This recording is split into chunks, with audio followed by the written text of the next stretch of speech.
ओम श्री परमात्मने नमः।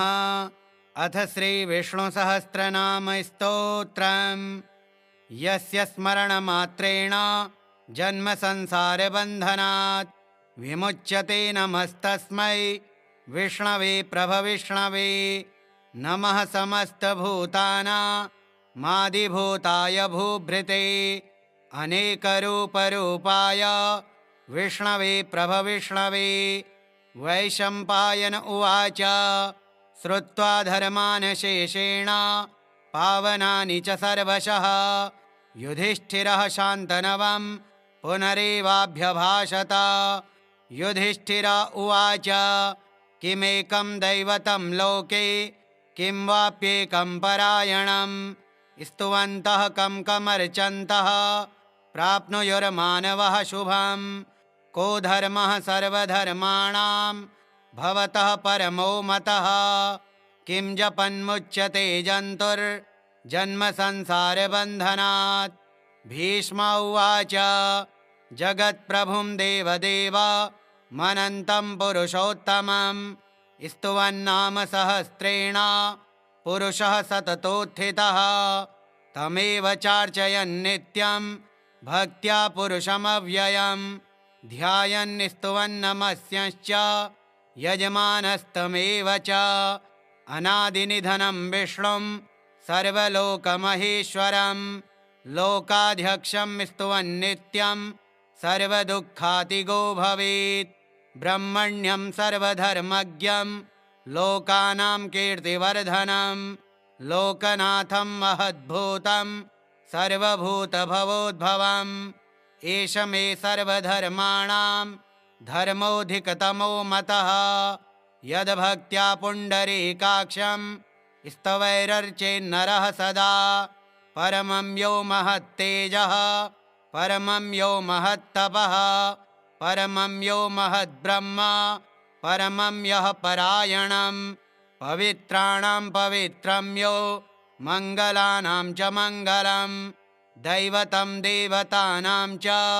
भूतानां यो व्ययः पिता यतः सर्वाणि भूतानि भवन्त्यादियुगागमे यस्मिश्च प्रलयं यान्ति पुनरेव युगक्षये।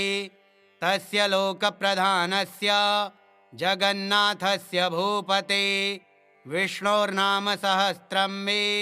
शृणु पापभयापहम्। यानि नामानि गौणानि विख्यातानि महात्मनः ऋषिभिः परिगीतानि तानि वक्ष्यामि भूतये। ॐ विश्वं विष्णुर्वषट्कारो भूतभव्यभवत्प्रभुः भूतकृद्भूतभृद्भावो भूतात्मा भूतभावनः पूतात्मा परमात्मा च मुक्तानां परमागतिः। अव्ययः पुरुषः साक्षी क्षेत्रज्ञोऽक्षर एव च योगो योगविदां नेता प्रधानपुरुषेश्वरः। नारसिंहवपुः श्रीमान् केशवः पुरुषोत्तमः सर्वः शर्वः शिवस्ताणुर्भूतादिर्निधिरव्ययः सम्भवो भावनो भर्ता प्रभवः प्रभुरीश्वरः। स्वयंभूः शम्भुरादित्यः पुष्कराक्षो महास्वनः अनादिनिधनो धाता विधाता धातुरुत्तमः। अप्रमेयो हृषीकेशः पद्मनाभोऽमरप्रभुः विश्वकर्मा मनुस्त्वष्टा स्थविष्ठः स्थविरो ध्रुवः। अग्राह्यः शाश्वतः कृष्णो लोहिताक्षः प्रतर्दनः प्रभूतस्त्रिककुब्धाम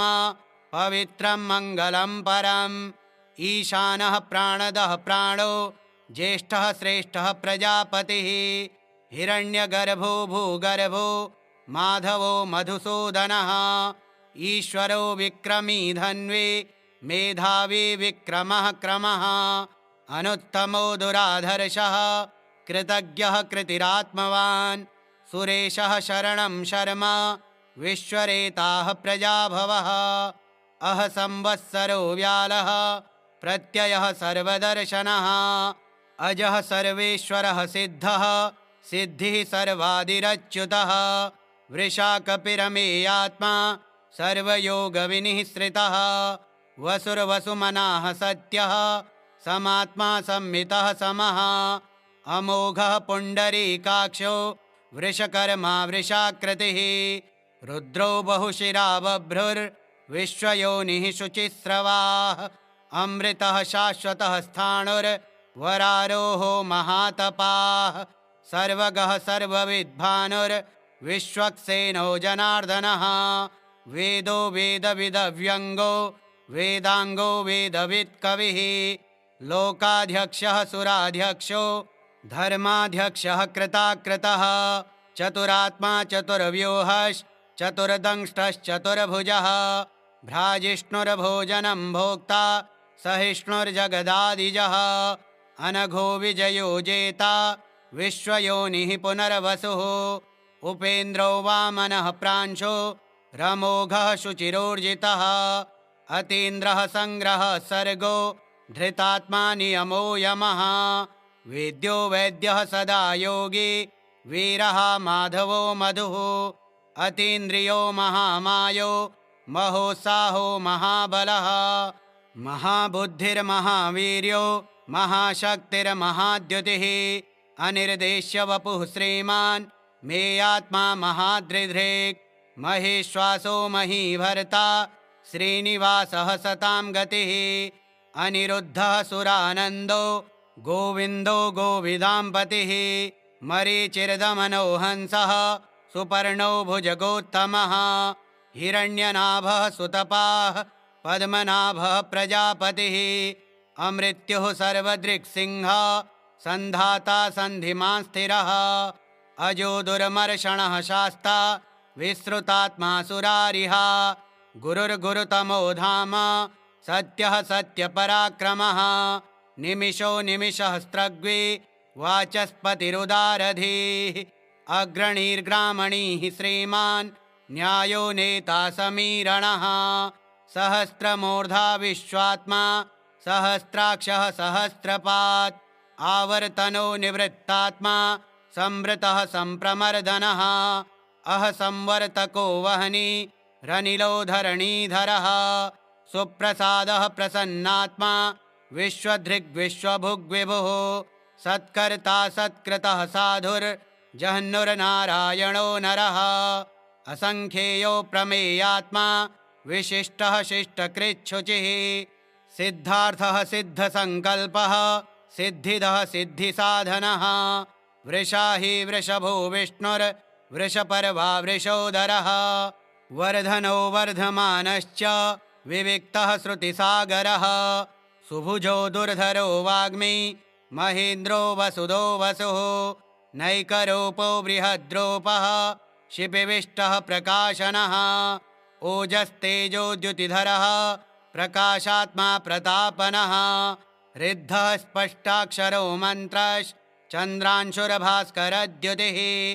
अमृतांशोद्भवो भानुः शशबिन्दुः सुरेश्वरः औषधं जगतः सेतुः सत्यधर्मपराक्रमः भूतभव्यभवन्नाथः पवनः पावनो नलः कामः कामकृत्कान्तः कामः कामप्रदः प्रभुः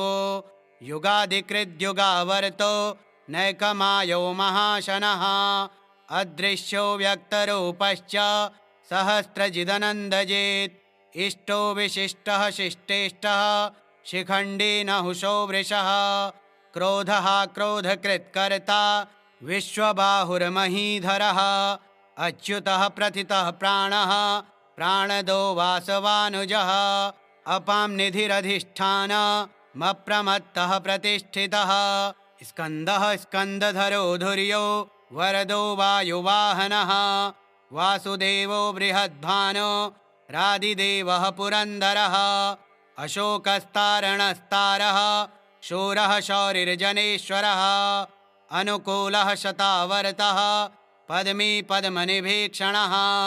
पद्मनाभोरविन्दाक्षः पद्मगर्भः शरीरभृत् महरिद्धिर्रिद्धो वृद्धात्मा महाक्षो गरुडध्वजः अतुलः शरभो भीमः समयज्ञो हविर्हरिः सर्वलक्षणलक्षण्यो लक्ष्मीवान् समितिञ्जयः वीक्षरोहितो मार्गो हेतुर्दामोदरः सः महीधरो महाभागो वेगवान्मिताशनः उद्भवः शोभणो देवः श्रीगर्भः परमेश्वरः करणं कारणं कर्ता विकर्ता गहनो गुहा व्यवसायो व्यवस्थानः संस्थानः स्थानदो ध्रुवः पररिद्धिः परमस्पष्टस्तुष्टः पुष्टः शुभीक्षणः रामो विरामो विरजो मार्गो नेयो नयो नयः वीरः शक्तिमतां श्रेष्ठो धर्मो धर्मविदुत्तमः वैकुण्ठः पुरुषः प्राणः प्राणदः प्रणवः पृथुः हिरण्यगर्भः शत्रुघ्नो व्याप्तो वायुरधोक्षजः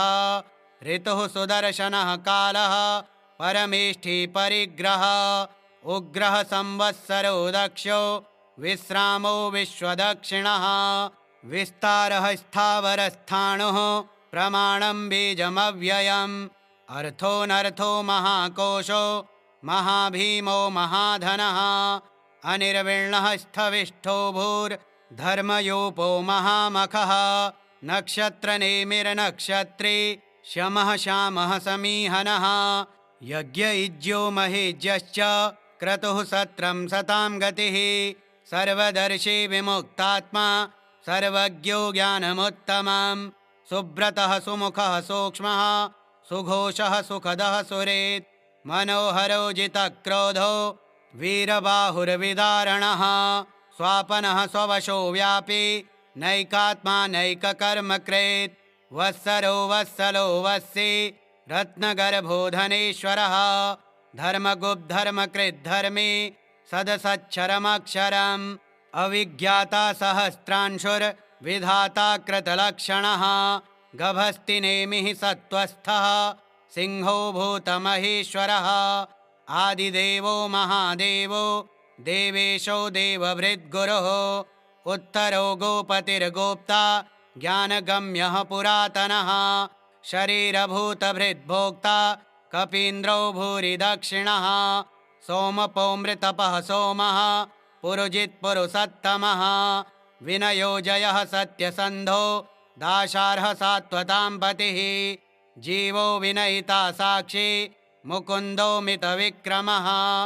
अम्भो निधिरनन्तात्मा महोदधिशयोऽन्तकः अजो महार्ह स्वाभाव्यो जितामित्रः प्रमोदनः आनन्दो नन्दनो नन्दः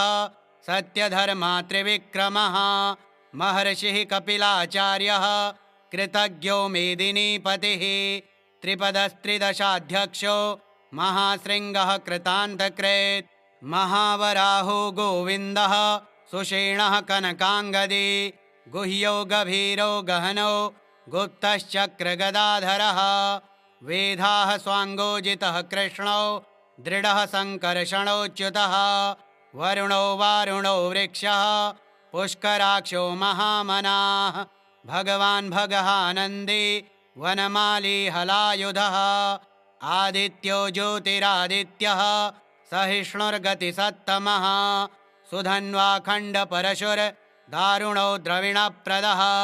दिवि स्पृक्सर्वदृग्व्यासो वाचस्पतिरयो निजः त्रिसामासामगः साम निर्वाणं भेषजं भिषक् सन्न्यासकृच्छमः शान्तो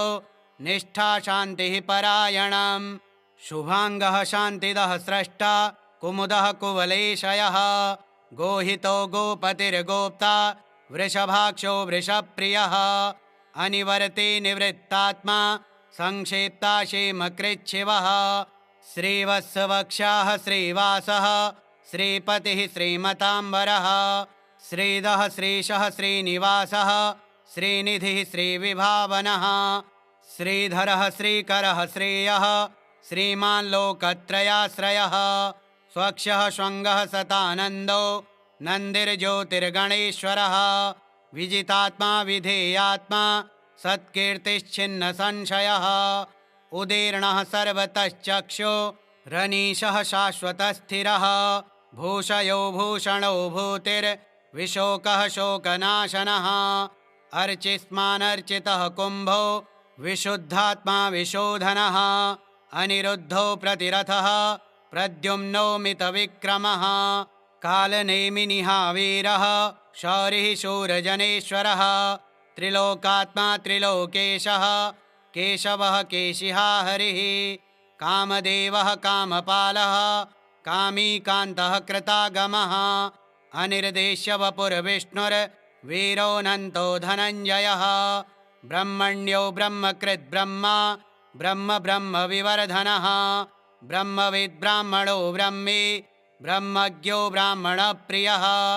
महाक्रमो महाकर्मा महातेजा महोरगः महाक्रतुर्महायज्वा महायज्ञो महाहविः स्तव्यः स्तवप्रियः स्तोत्रं स्तुतिः स्तोतारणप्रियः पूर्णः पूरयिता पुण्यः पुण्यकीर्तिरनामयः मनोजवस्तीर्थकरो वसुरेता वसुप्रदः वसुप्रदो वासुदेवो वसुर्वसुमनाहविः सद्गतिः सत्कृतिः सत्ता सद्भूतिः सत्परायणः शूरसेनो यदुश्रेष्ठः सन्निवासः सुयामुनः भूतावासो वासुदेवः सर्वासु निलयो नलः दर्पः दर्पदो दृप्तो दुर्धरोऽथा पराजितः विश्वमूर्तिर्महामूर्तिर्दीप्तमूर्तिरमूर्तिमान् अनेकमूर्तिरव्यक्तः शतमूर्तिः शताननः एको नैकः सवः कः किं यत्तत्पदमनुत्तमं लोकबन्धुर्लोकनाथो माधवो भक्तवत्सलः सुवर्णवर्णो हेमाङ्गो वराङ्गश्चन्दनाङ्गदी वीरः विषमः शून्यो घृताशीरचलश्चलः अमानी मानदो मान्यो लोकस्वामी त्रिलोकधृक् सुमेधा मेधजो धन्यः सत्यमेधाधराधरः तेजो वृषोद्युतिधरः सर्वशस्त्रभृताम्बरः प्रग्रहो निग्रहो व्यग्रो नैकशृङ्गो गदाग्रजः चतुर्मूर्तिश्चतुर्बाहुश्चतुर्व्यूहश्चतुर्गतिः चतुरात्मा चतुर्भावश्चतुर्वेदविदेकपात् समावर्तो निवृत्तात्मा दुर्जयो दुरतिक्रमः दुर्लभो दुर्गमो दुर्गो दुरावासो दुरारिहा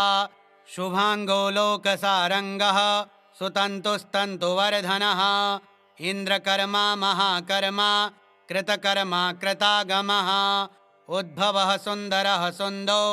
रत्ननाभः सुलोचनः अर्को वाजसनः शृङ्गी जयन्तः सर्वविजयी सुवर्णबिन्दुरक्षोभ्यः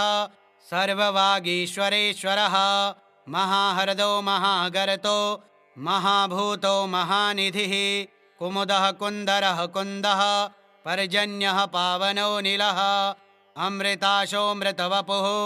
सर्वज्ञः सर्वतोमुखः सुलभः सुव्रतः सिद्धः शत्रुजिच्छत्रुतापनः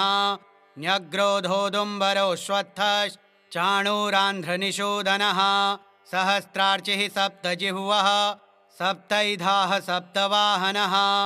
अमूर्तिरनघोचिन्त्यो भयकृद्भयनाशनः अणुर्बृहत्कृशः स्थूलो गुणभृन्निर्गुणो महान् अधृतः स्वधृतः स्वास्यः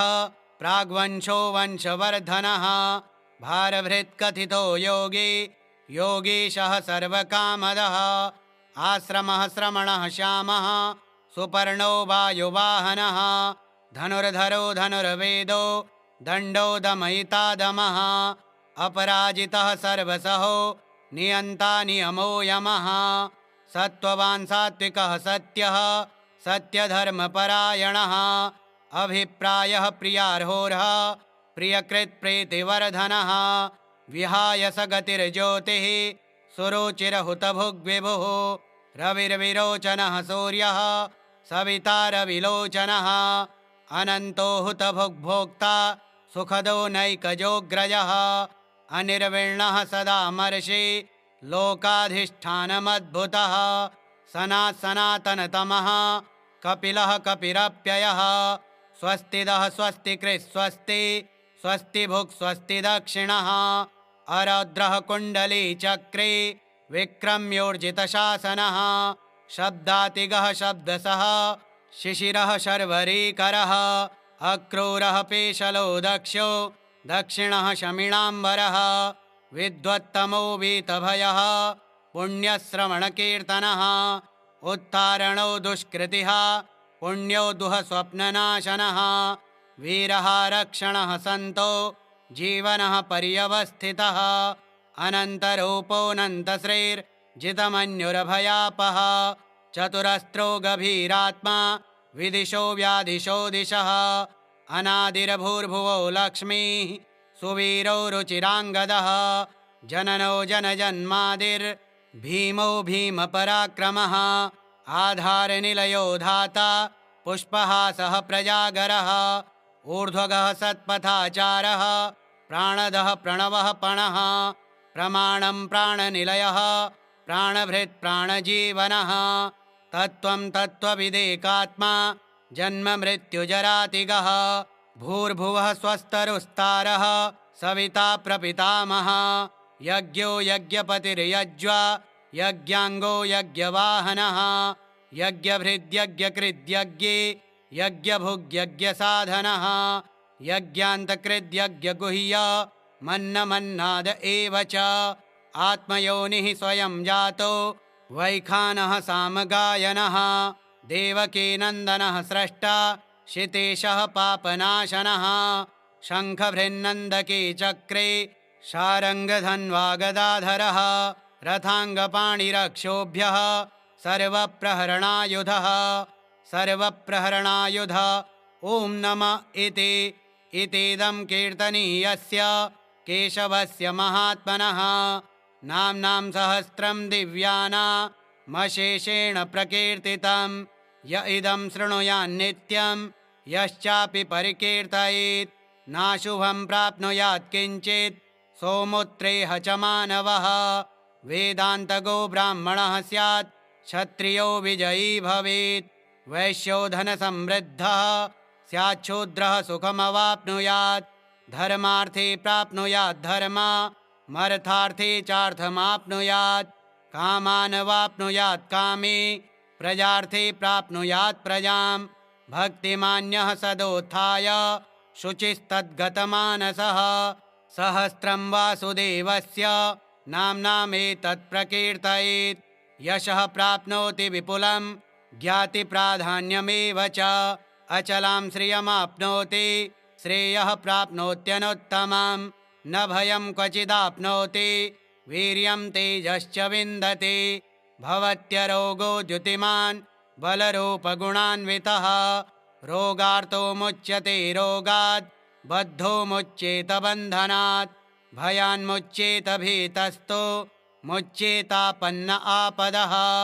दुर्गाण्यतितरत्याशो पुरुषः पुरुषोत्तमं स्तुवन्नाम सहस्रेण नित्यं भक्तिसमन्वितः वासुदेवाश्रयो मर्त्यो